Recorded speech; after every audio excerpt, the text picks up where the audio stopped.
Equity in Education Globally, addressing the 2024 UNESCO Conference. April 8th, 2024 is a day that I'm going to remember for the rest of my life. It's a day that launched me into a space of making change related to equity on a global scale. I had received an email and I immediately thought it was spam. Of course, it was spam. After all, they were inviting me to present at the UNESCO conference in Paris, France. What UNESCO is, it's the United Nations Educational, Scientific, and Cultural Organization. I would be speaking there about educational inequities that exist in the United States. My wife used to work for Rotary International. She was organizing or did organize that panel discussion on educational inequity that exists globally. She kept it a surprise for me that I was even asked to speak. I had almost erased the email until I noticed in the CC line that the name was Gordon McAnally, the international president of Rotary at the time. So I respond to the email. First of all, I said yes. And secondly, I thought, why me? Unbeknownst to me, my wife had alerted Rotary International of the national attention that Verona Area School District had garnered with our strategic framework centered on education being grounded in equity. Did I mention that I sit on the Verona Area School District's Board of Education? I'm actually the clerk for the school board. August of 2023, the first lady at the time, Jill Biden, visited our school district and acknowledged that we were setting the trend for the nation. We had the nation's most groundbreaking, most innovative elementary school, Glacier Edge Elementary School, where she provided a few words of encouragement that kicked off our school year. And on May 1st, 2024, my wife and I headed to Paris for what would be a life-changing event. For once, I couldn't believe it. There were no flight issues. For some reason, every time we fly internationally, there's a flight issue. There weren't any, and we arrived on the morning of May 2nd.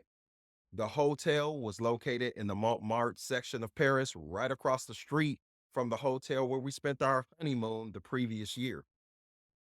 The speaking engagement was 2 days from now, and no matter where we went, it was all I could think about. Paris was gearing up for the Olympics. Several streets were blocked off. You could see bleachers. Many stadiums were being built right in front of our eyes.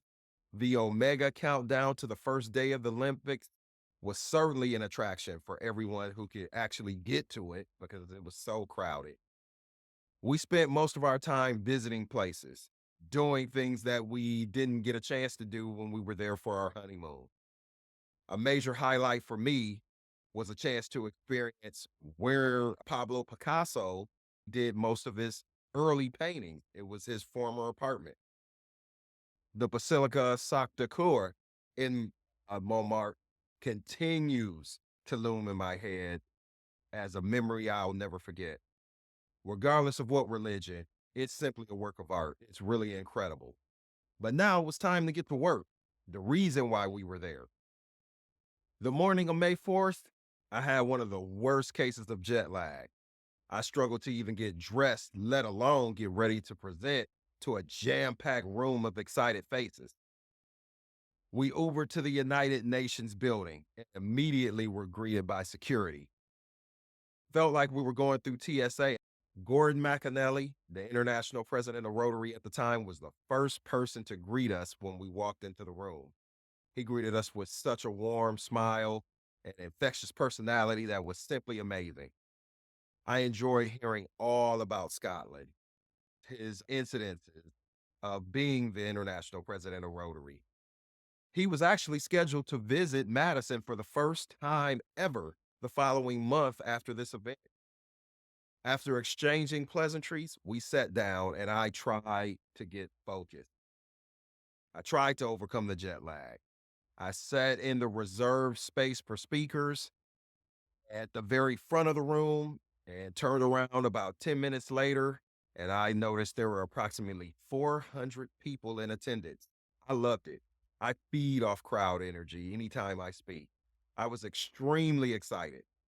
I thought that until the moderator mentioned There are 35 different countries in attendance and also listening online. These 35 different countries sent representatives. The headsets were available at each seat, and on a different channel, interpreters were translating to the language of your liking. My time to take the stage seemed to come much quicker than I expected. And I was introduced, and I felt a sense of calm all of a sudden. But I also felt a surge of extreme excitement. I was about to present on issues many may not know exist in the United States, and I would get to champion those issues. I talked about what equity in education means to me and how it impacts marginalized communities. I talked about what our school district does to disrupt those systems of inequity and address the opportunity gap issues that plague many of our students. I talked about what we can do to support our educators on this quest, as well as successful ways to support teaching and learning in our classrooms daily. And I left my audience chewing on the significant academic, social, health, and developmental impacts of the COVID-19 pandemic on our students and how the Verona Area School District had to mobilize to address those issues.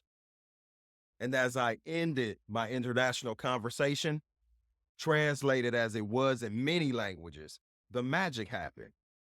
The crowd erupted in the universal language of appreciation, ovation, thunderous applause. The governor of the Paris district said it was one of the best things he had ever heard in recent years. The ambassador of Ecuador said she had chills. The ambassador of Israel said it was simply incredible. The ambassador of Italy said he could feel what I was saying and that it was so powerful. While that was all well received and immensely appreciated, the most impactful words I heard came from Valerie. You see, Valerie is an exchange student from New York to Paris. I met her at the conference. She came up to me and said simply, "Wow, you have motivated me beyond belief." I remain eternally changed to this day by her comment. After speaking with many prime ministers and ambassadors, what I learned is that equity in education is simply not a United States issue. It's a global issue that needs to be addressed. Any involvement helps, whether it be mentoring on weekends, participating in events at your local school district that promote literacy, or simply providing words of encouragement to the children that you encounter on a daily basis. That would do wonders.